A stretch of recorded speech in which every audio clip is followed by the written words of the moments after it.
A few of you guys were interested in the books that I got at the La Jolla bookstore, which I will put that information down below in case any of you guys want to go check that store out.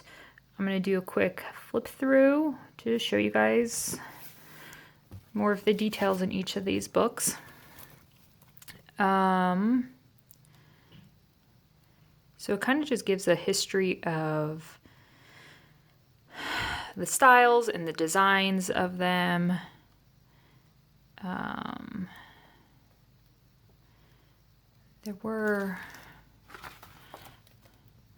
That was cool. I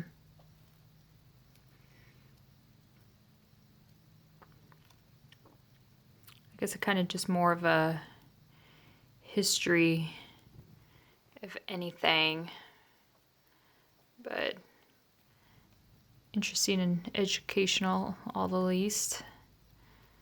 Actually, I can't remember if there were any charts in this one.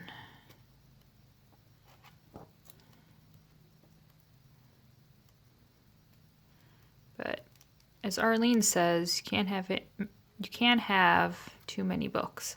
So I guess there's really nothing chart-wise. It's just more about needlepoint, the different types of it, designs. Traditional needlepoint. All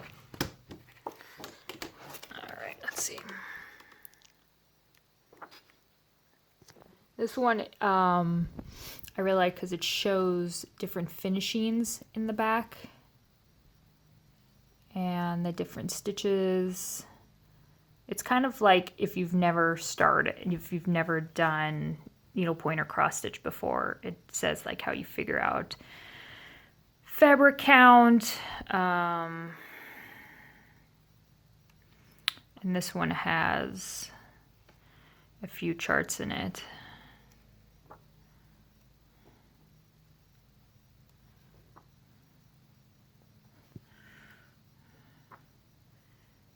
I saw that. Holy moly, putting that sucker up on your wall.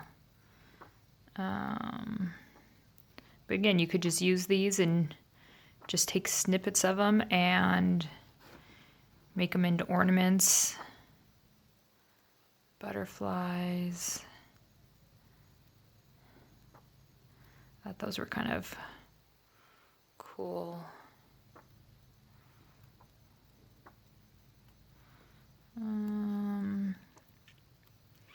Orange tree cushion, which I'd be like, don't you dare sit on it.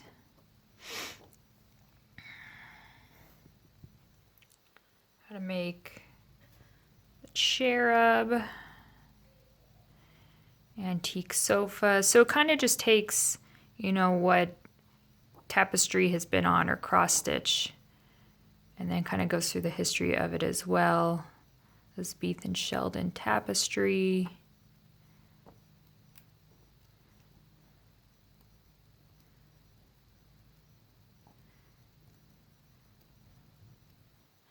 I saw this was the first one that I'd opened up to when I had grabbed the book, nursery sampler and folding screen. That's a lot of red. The sampler from Wallington hangs in the nursery surrounded by original Troy toys. Is that on this side? No. And it just kind of talks about the history. 1717.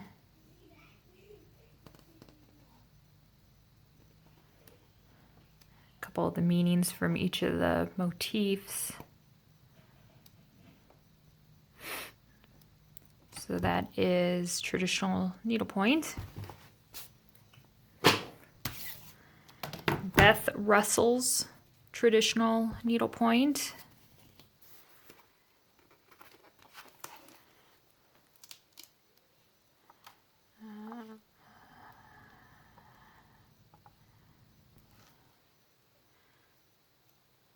Do fringe.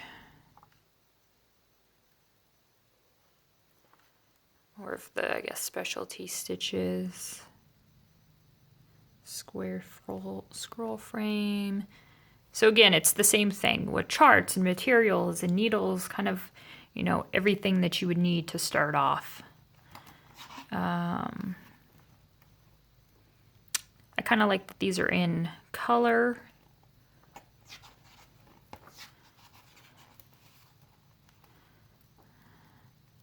I thought this was kind of cool, like the stork.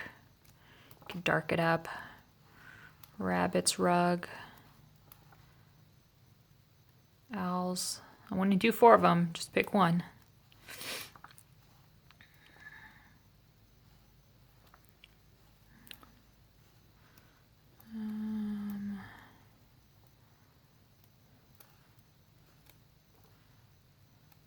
Some of the pieces in here would be gorgeous to see firsthand.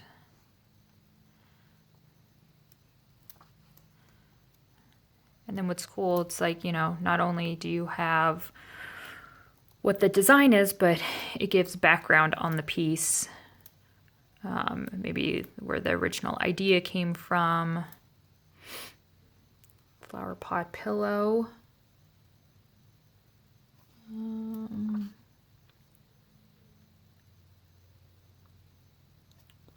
So here's the original embroidery. And it just talks about Morris and Company, how they started kits in 1878.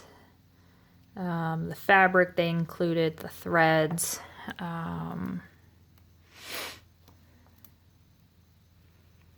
Honeysuckle bell pull.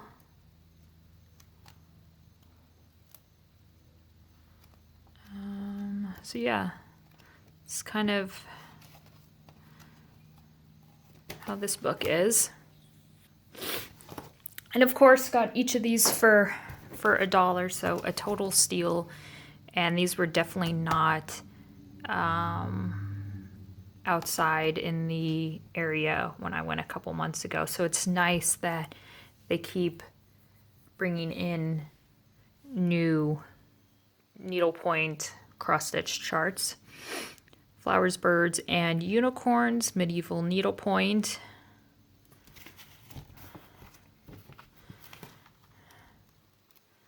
I've seen a couple of how to do tassels, finish it, blocking, stretching. I've seen some of the pieces in here. The lion and the griffin were cool. Those reminded me of Wall-E.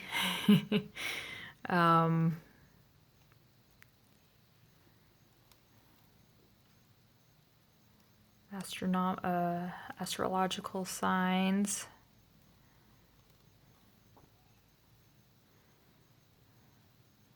This is for a vest. Yeah. Starry Night. So, yeah, Starry Night vest. Hell, you put sequins on that. I'd wear that out. Manuscript cushion.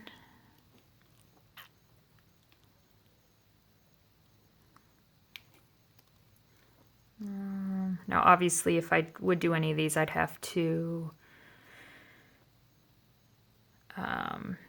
do, you know, my own color conversion.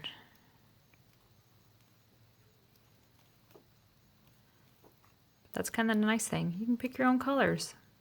So again, more history on symbols, the patterns.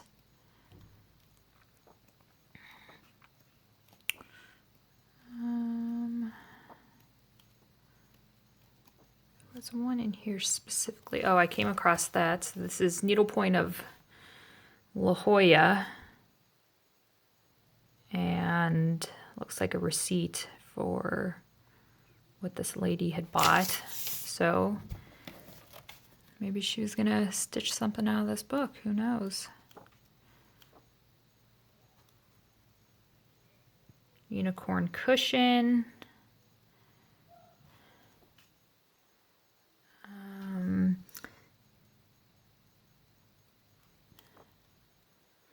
lion. It'd be interesting to know, where are these today? So there's all of these, you know, finished ornaments, cushions, vests. It's like, where are they? Where are these models that I thought was cool? Let's see. Monkey. Now, I know this is a pretty well-known tapestry, the Lady and the Unicorn. I want to say Michelle, the Striped Rose.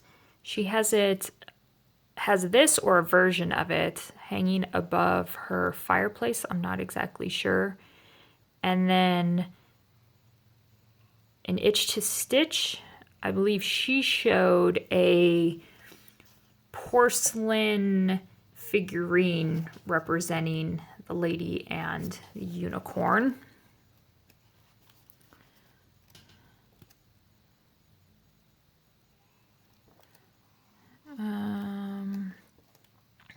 So again, if anything, good reading and